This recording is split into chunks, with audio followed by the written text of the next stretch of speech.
தெனாலிராமன்னு சொன்னாலே நம்ம எல்லாருக்கும் முதல்ல ஞாபகத்துக்கு வர்றது அவரோட புத்திசாலித்தனமும் நக்கல் நையாண்டியும் தான் இல்லையா? ஆனா ஒரு சாதாரண கிராமத்துல இருந்து ஒரு சின்ன பையன் எப்படி தென்னிந்தியாவுக்கே தெரிஞ்ச ஒரு பெரிய விகடகவியா ஆனாரு? வாங்க அந்த செம இன்ட்ரெஸ்டிங்கான கதையை தான் நாம இன்னைக்கு பார்க்க போறோம். ஒரு நிமிஷம் யோசிச்சு பாருங்களேன். உலகத்திலேயே ரொம்ப புத்திசாலியான அதே சமயம் குறும்புக்காரனான ஒரு பையனை ஒரு மகா சக்தி வாய்ந்த தேவி நேர்ல சந்திச்சு ஒரு சவால் விட்டா என்ன ஆகும்? அந்த சந்திப்பு எப்படி இருந்திருக்கும்?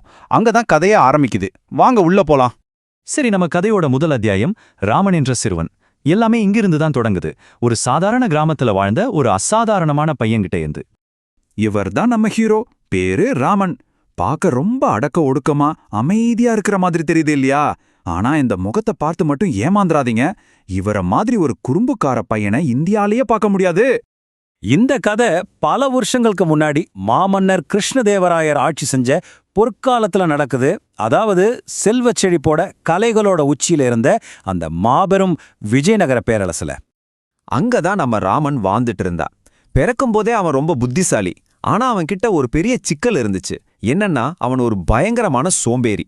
அது மட்டும் பத்தாதுன்னு தன்னோட அந்த ஷார்ப்பான மூளையை வச்சு மத்தவங்கள கலாய்க்கிறது தான் அவனோட ஃபேவரட் டைம் பாஸ். அப்படி இருக்கும்போது ஒரு தடவை அந்த ஊர்ல பயங்கரமான வறட்சி ஏற்படுது. அப்போ அங்க வந்த ஒரு துறவி தன்னோட காலை எடுத்து வச்ச அடுத்த நிமிஷம் மழை சும்மா கொட்டு கொட்டுன்னு கொட்டுது. ஊரே அந்த துறவிய ஒரு அற்புத மனிதர்னு கொண்டாடுது. ஆனா எல்லாரும் நம்பினாங்க, ஒரே ஒரு ஆளை தவிர. அது நம்ம ராமன் தான். அவனோட பகுத்தறிவு மனசு இதை ஏத்துக்கவே இல்ல. ராமன் நேரா அந்த துறவிகிட்ட போய் இது தற்செயலா நடந்த விஷயம் அப்படின்னு தைரியமா வாதிட்டான். ஆனா அந்த துறவிக்கு கோவமே வரல.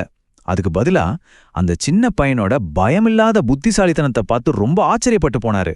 அடுத்த அத்தியாயம் தேவியின் புன்னகை.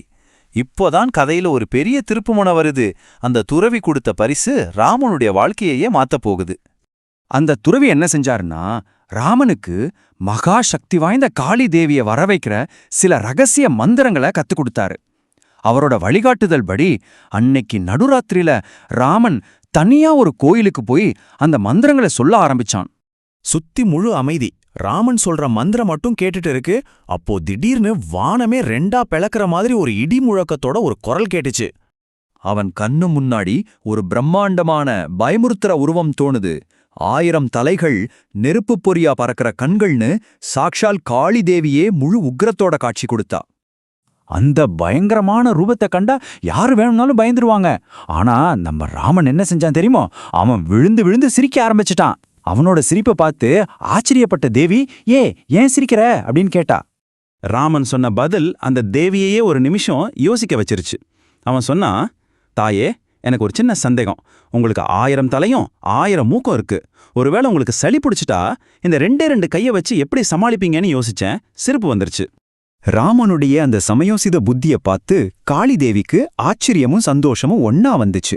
சரி, இவனை சோதிக்கலான்னு ஒரு தெய்வீக பரீட்சை வைக்க முடிவு பண்ணாங்க. தேவி அவனுக்கு முன்னாடி 2 கிண்ணத்தை வச்சாங்க. ஒண்ணுல செல்வத்தை கொடுக்கற பாலும், இன்னொன்னுல ஞானத்தை கொடுக்கற பாலும் இருந்துச்சு. ராமா, இதுல ஏதாவது ஒன்ன மட்டும் தேர்ந்தெடுத்துக்கோ அப்படின்னு சொன்னாங்க. இப்பதான் ராமன் தன்னோட புத்திசாலித்தனத்தை மறுபடியும் யூஸ் பண்ணான். அவன் ரொம்ப அப்பாவியா முகத்தை வச்சுக்கிட்டு, அம்மா, 2யும் டேஸ்ட் பண்ணி பார்க்காம எது நல்லதுன்னு நான் எப்படி முடிவு பண்றது அப்படின்னு கேட்டான்.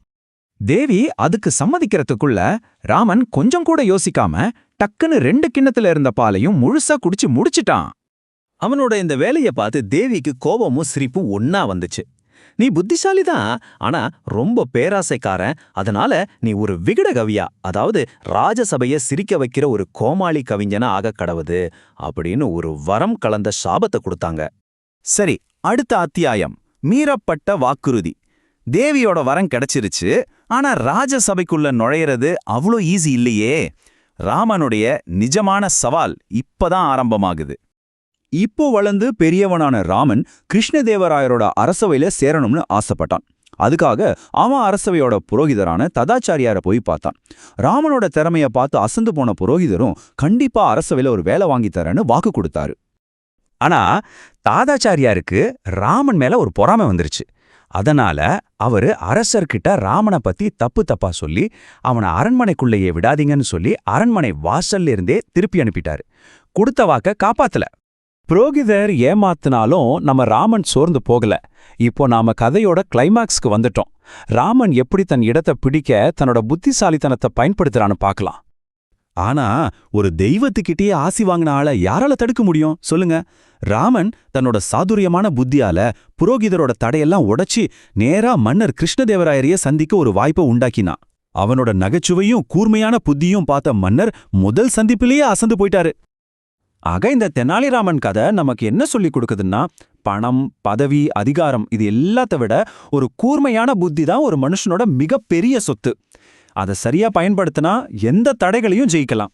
நீங்க சொல்லுங்க, உங்க வாழ்க்கையில உங்க புத்திசாலித்தனத்தை ஒரு புதையல பாக்குறீங்களா?